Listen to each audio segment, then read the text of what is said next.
창세기가 거의 마무리되어 가는 과정에 있습니다. 야곱이 죽기 전에 12아들들에게 마지막 말을 남기는 장면이 49장의 말씀입니다. 단순히 유언의 말을 넘어서서 이스라엘 12지파를 염두에 두고 그 지파의 미래를 예견한 선언적인 말씀이다 하는 겁니다. 오늘 본문 1절에서 12절에서는 네 형제에 관한 언급이 되어지고 있습니다. 야곱의 장자가 루벤이고 둘째 아들이 시므온이고 셋째 아들이 레위고 네 번째 아들이 유다입니다. 오늘 12절까지의 말씀 속에서는 두 가지로 좀 구분이 되는데요. 하나는 루벤과 시므온과 레위고 다른 하나는 유다입니다. 루벤, 시므온, 레위는 인간적으로 실수가 있고 실패한 모습이 등장합니다. 그래서 그 이야기를 담고 있고요. 유다는 반면에 그런 모습이 아니에요. 유다를 통하여서 어떤 왕권이라고 하는 것이 약속으로 주어지는 그런 말씀이 언급이 되어집니다. 실패가 있지만 또 왕권에 대한 약속의 이야기가 있다. 먼저 3절과 4절 말씀은 이제 르우벤에 관련된 말씀입니다. 르우벤은 야곱의 장자다, 또 능력이다, 내 기력의 시작이다. 인간적인 측면에서 보면은 르우벤이 힘이 있었기 때문에 의지하는 그러한 어떤 모습도 보이고 있다. 그렇지만 위풍이 월등하고 권능이 탁월하다마는 그렇지만 물의 끓음 같았은즉 너는 탁월하지 못하리니, 인간적으로 보면 위풍이 월등하고 권능이 탁월하지만 그러나 하나님의 입장에서 보면 그렇지 않다는 거예요. 그렇지 않은 이유가 뭐냐면 네가 아버지의 침상에 올라 더럽혔음이로다. 그가 내 침상에 올랐었도다. 아버지의 아내, 어머니잖아요, 그죠? 빌하와 관계를 맺게 되었습니다. 그래서 그것은 단순히 성적인 범죄를 넘어서서 아버지를 욕보인 거잖아요. 아버지의 권위, 아버지의 명예를 짓밟는 죄를 범하게 되어집니다. 능력은 있었지만 성품이 무너졌어요. 윤리, 도덕 이러한 것들이 무너져 있었습니다. 그래서 하나님 앞에 지도자의 자격이 없다. 그렇게 이야기를 하는 겁니다. 자, 그 다음에 5절에서 7절 말씀에 보면 시므온과 레위 두 형제가 나와요. 5절에는 그들의 칼은 폭력의 도구다. 6절에서는 분노대로 사람을 죽였다. 혈기대로 소의 발목 힘줄을 끊었다. 노여움이 혹독했다. 분기가 맹렬했다. 시므온과 레위를 평가를 하고 있습니다. 동생 디나가 세겜에서 성폭행을 당하잖아요. 그래서 세겜성 사람들을, 모든 남자들을 죽이고 가축도 다 죽이고 진멸하다시피 합니다. 그래서 자기 가족을 오히려 위험에 빠뜨리게 합니다. 시므온과 레위는 폭력의 대명사다. 분노를 다스리지 못했다. 혈기를 다스리지 못했다. 그래서 저주를 받아 나누어지고 흩어진다 이야기를 합니다. 폭력의 도구이기 때문에 하나님 나라의 지도자가 될 수가 없다 이야기를 하는 겁니다. 루벤도 시므온도 그리고 레위도 하나님 나라의 지도자가 되지를 못하는 거예요. 장남이라고 자격이 있는 것이 아니다. 힘이 있고 능력이 있고 권능이 탁월하다고 해서 자격이 있는 것이 아니다 라는 것을 분명히 이야기하는 거죠. 그리고 사람의 생명을 귀히 여기지 않고 자기 멋대로 행동하는 사람, 이 역시도 하나님 나라에서 지도자의 자격이 없다. 그것을 분명히 하고 있는 겁니다. 자, 그 다음에 유다를 한번 살펴보겠습니다. 8절 말씀에 유다야 너는 내 형제의 찬송이 될지라. 내 손이 내 원수의 목을 잡을 것이요 내 아버지의 아들들이 내 앞에 절하리로다. 마치 요셉의 꿈과도 비슷하죠. 형제들이 유다를 찬송하는 거예요. 그리고 형제들이 유다에게 절을 하는 거예요. 그러면 유다는 뭐가 되는 거예요? 지도자 느낌이 납니다. 좀 더 자세하게 9절 말씀에 보면 유다는 사자 새끼로다. 고대 사회에서의 사자는 왕권을 상징을 하는 거예요. 실제로 유다 지파에서 왕이 나오죠. 초대 왕은 사울이고 사울은 베냐민 지파예요. 그런데 하나님께서 사울을 왕되게 한 것을 후회하시고 이후에 유다 지파를 선택하게 되는 것이고 그 유다 지파의 첫 왕이 다윗 왕이 되어지는 겁니다. 그 다음에 10절에 보면 규가 유다를 떠나지 아니하며 통치자의 지팡이가 그 발 사이에서 떠나지 아니하기를. 규는 뭡니까? 왕이 잡는 지팡이예요. 왕의 통치 권위를 의미하는 것, 그 규가 유다를 떠나지 아니할 것이다. 유다 지파가 왕권을 계속해서 이어갈 것이다. 예언의 말씀을 하고 있고요. 10절 중반 이후에 보면 실로가 오시기까지 이르리니 그에게 모든 백성이 복종하리로다. 이렇게 말씀하잖아요. 실로는 누구를 상징하고 있을까요? 메시아를 상징하고 있는 거예요. 그리스도. 단순히 유다 지파의 다윗 왕조만을 의미하는 것이 아니라 궁극적인 하나님 나라의 왕, 궁극적인 그리스도, 궁극적인 메시아의 도래를 예언하는 말씀이 8절에서 10절까지의 말씀입니다. 요셉의 형들이 만나고 또 요셉과 아버지 야곱이 만나고 그런 장면에서 리더십을 발휘하는데 어떤 때는 루벤이 나서고요. 계속해서 말씀 후반부로 갈수록 유다가 도드라져요. 유다가 앞장을 서요. 유다가 책임지는 역할을 감당해요. 지도자의 모습이에요. 출애굽 과정에서 진영을 꾸려서 하나님께서 인도해 가잖아요. 그때의 선두가 유다 지파입니다. 유다 지파가 시간이 흐를수록 계속해서 지도적인 위치에서 지도자 역할을 하고 있는 것을 성경의 역사를 통하여서 확인할 수가 있는 겁니다. 그리고 11절과 12절 말씀을 보세요. 그 왕이 다스리는 나라, 즉 메시아가 다스리는 나라가 어떤 나라인가라고 하는 것을 보여줍니다. 그의 나귀를 포도나무에 매며 그의 암나귀 새끼를 아름다운 포도나무에 맬 것이며 또 그 옷을 포도주에 빨며 그의 복장을 포도즙에 빨리로다.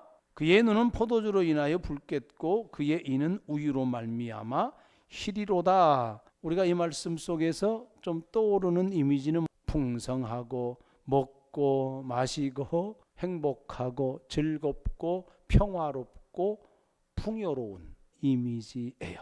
풍요로운 하나님의 나라, 평화로운 하나님의 나라, 행복한 하나님 나라의 모습을 표현한 말씀이 11절과 12절의 말씀입니다. 이 약속의 말씀이 예수님에 의해서 성취되었고 예수님에 의해서 완성이 될 것이다. 예수님은 유다 지파에서 태어나셨죠. 다윗의 후손으로 오셨죠. 십자가에 죽으시고 부활하시고 승천하심으로 주가 되고 그리스도가 되셨어요. 하나님 보좌 우편에 앉으심으로 주인이 되셨어요. 그리스도 왕이 되셨어요. 그리고 그 왕적 사역의 첫 번째로 한 일이 뭐냐면 성령 하나님을 우리 가운데 보내주신 겁니다. 그리고 우리를 그 하나님 나라의 백성으로 삼으신 겁니다. 11절 보면 그의 나귀를 포도나무에 매며 그의 암나귀 새끼를 아름다운 포도나무에 맬 것이며, 암나귀 새끼가 언급이 됩니다. 마치 스가랴서 9장 9절에 메시아가 나귀 새끼를 타고 예루살렘으로 입성하는 것을 예언하잖아요. 그리고 예수님께서 실제로 예루살렘에 입성하실 때 암나귀 새끼를 타고 예루살렘에 입성하는 거예요. 그 모습이 떠오르는 말씀입니다. 바로 예수님이 본문의 말씀 속에서 예언되고 약속된 왕으로 우리 가운데 오셨다. 그러면 그리스도 안에서 우리는 왕같은 제사장, 왕같은 하나님의 백성이 되었는데, 왕이신 그리스도를 믿는 우리는 어떻게 살아야 되는가? 단순히 우리는 구원받은 백성으로 나는 구원받았어, 여기에서 머무르는 게 아니다는 거예요. 요한계시록 1장에서나 요한계시록 5장에 보면 우리를 나라와 제사장 삼았다고 이야기합니다. 그 나라는 뭐냐면 왕이라는 뜻이에요. 왕과 제사장을 삼았다는 이야기이고, 예수님의 재림 때에 그리스도와 함께 왕 노릇할 것이다라고 예언을 하고 있습니다. 우리는 단순히 구원받았어, 여기에 머무른 것이 아니라 왕으로서 이 땅을 살아가는 거예요. 우리가 수동적으로 살아가는 게 아니다는 거예요. 왕은 뭐 하는 존재입니까? 다스리는 존재잖아요. 통치하는 존재예요. 왕에는 권위가 있지 않습니까? 다스리는 겁니다. 다스린다고 했을 때 세상을 지배한다는 거냐, 사람을 지배한다는 거냐, 권력을 가지고 세상을 내 마음대로 지배하고 어떤 사람들을 내 마음대로 통제하고 한다는 것이냐, 그건 아니다 하는 겁니다. 그러면 왕 노릇한다는 것은 어떤 의미가 있느냐? 첫째는 죄를 다스린다, 그 뜻이에요. 우리는 왕 같은 제사장으로, 왕된 백성으로 이 땅을 살아나가면서 무엇을 다스리는 삶을 살아야 한다? 죄를 다스리는 삶. 죄에 이끌려가는 사람이 아니라 성령 안에서, 말씀 안에서, 진리 안에서 죄를 다스리면서 살아가는 사람이 바로 우리다라고 하는 사실을 기억해야 됩니다. 그래서 우리는 예수님 오실 때까지 영원한 싸움터에서 살아갑니다. 죄의 세력과의 싸움, 사단의 세력과의 싸움입니다. 어둠의 흑암의 세력과의 싸움입니다. 다스릴 때 성령과 말씀으로 다스리는 거잖아요. 우리 안에 말씀이 주어졌고 성령께서 우리와 함께 하시고, 그로 말미암아 우리가 죄와 싸우는 거예요. 두 번째는 왕은요, 백성을 다스리지 않습니까? 왕이 백성을 다스릴 때는 어떤 기준이 있는 거예요. 통치 이념이 있다, 그런 말입니다. 우리가 대한민국의 헌법의 가치가 뭡니까? 자유와 평등과 정의잖아요.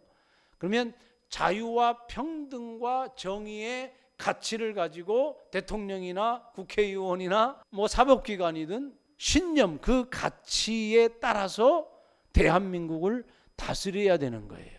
하나님의 나라 역시 마찬가지예요. 왕으로서 하나님의 나라를 세워가기 위해서는 하나님 나라의 가치가 있는 거예요. 그래서 우리는 하나님 나라의 가치를 세우는 삶을 살아야 한다라고 하는 겁니다. 그러면 그 하나님의 나라의 가치는 뭐겠습니까? 주어진 하나님의 말씀인 거잖아요. 우리가 하나님의 성품을 이야기하면 그건 사랑인 거, 또 용서일 수도 있고 정의일 수도 있고요, 정직함일 수도 있고요, 온유함일 수도 있고. 그래서 하나님의 성품, 예수 그리스도의 성품을 실현할 수 있는 존재, 그 존재가 왕 같은 제사장인 우리다라고 하는 겁니다. 그러면 가치를 실현할 때에는 사실은 우리가 세상이라고 하는 이 삶의 현장, 이 속에서 그 가치를 실현하는 거잖아요. 우리가 살아가는 시간이 주어져 있고 그 주어진 시간 동안에 우리가 삶의 현장 속에서 사람을 만나고 자연을 만납니다. 그 만남의 대상 속에서 우리는 뭘 실현을 해요? 하나님 나라의 가치를 실현하는 거예요. 말씀을 실현하는 겁니다. 그래야 하나님 나라의 질서가 세워지고 하나님의 나라가 또 이루어져 가는 겁니다. 그것이 믿음 생활이에요. 마지막 세 번째는 뭐냐면 우리가 인간적으로 아무리 노력을 하고 아무리 힘써도 우리는 부족해요. 우리 가지고는 안 돼요. 한계가 있다는 이야기입니다. 그래서 우리가 이 땅에서 하나님의 나라를 이루면서 살아가려고 하는 영적인 싸움을 하면서도 우리가 바라봐야 될 것은 하나님의 나라를 바라봐야 된다. 영원한 하나님의 나라, 미래에 궁극적으로 세워질 하나님께서, 예수님께서 완성할 그 하나님의 나라, 완전한 사랑이 있고 완전한 행복이 있고 완전한 기쁨이 있고 완전한 평화가 있고 완전한 쉼과 회복이 있는, 그래서 완전한 자유가 보장되어진 그 하나님 나라를 바라보는 거예요. 우리가 온전하게 잡을 수는 없어요. 이 세상에서. 왜? 부족하기 때문에. 사단의 세력이, 어둠의 세력이 아직도 우리 삶 속에 존재하기 때문에, 우리의 내면 안에서 보면 아직도 우리 안에 욕심이 있잖아요. 이기심이 있잖아요. 탐욕이 있잖아요. 이러한 것들이 있기 때문에 완전하지 않아요. 그래서 바라봐야 될 것이 뭐냐면 영원한 하나님의 나라, 그 온전하고 완전한 하나님의 나라예요. 여러분, 내 안에 사랑이 부족해가지고요, 막 힘들어요, 괴로워요. 아이고, 좀 더 참을 걸, 조금 더 인내할 걸, 껄껄하면서 자포자기하고 좌절하고 낭망하고 포기합니까?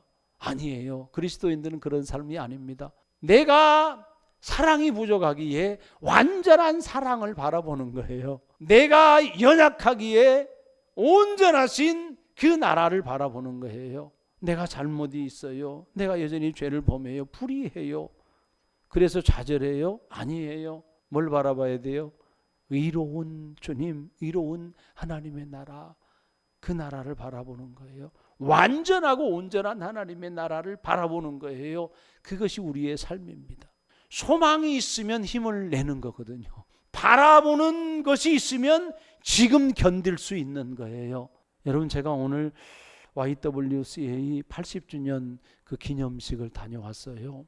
제 바로 옆에 70년 동안 YWCA를 헌신하고 살아왔는데요, 99세예요. 정정합니다.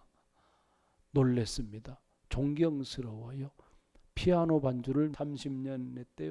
그러면서 이런 문구가 있어요. 이 지역사회에 교회가 없는 곳에 YWCA가 존재한다. 너무 멋진 말이잖아요. 많은 의미가, 가치가 담겨져 있는 말이에요. 교회가 닿지 않는 곳에 YWCA가 가서 교회 역할을 한 거예요. 생명을 살리고 생명을 돌보는 역할을 한 거예요. 그런데 여러분, 6.25를 지나죠. 가난을 지내왔죠. 군사 정권을 지내왔잖아요. 그 지나오면서 포기하고 싶고 내려놓고 싶고 그럴 때가 없겠습니까? 그런 고백 속에서 미래 100년을 바라봅니다. 그 얘기를 해요. 앞으로 20년이잖아요. 그러면서 비전 선포를 합니다. 100년을 향하여 가는 거예요. 소망이 있는 거잖아요. 그 소망이 있으면 지금 어떤 어려움이 와도 또 이겨낼 거예요. 또 버텨낼 거예요.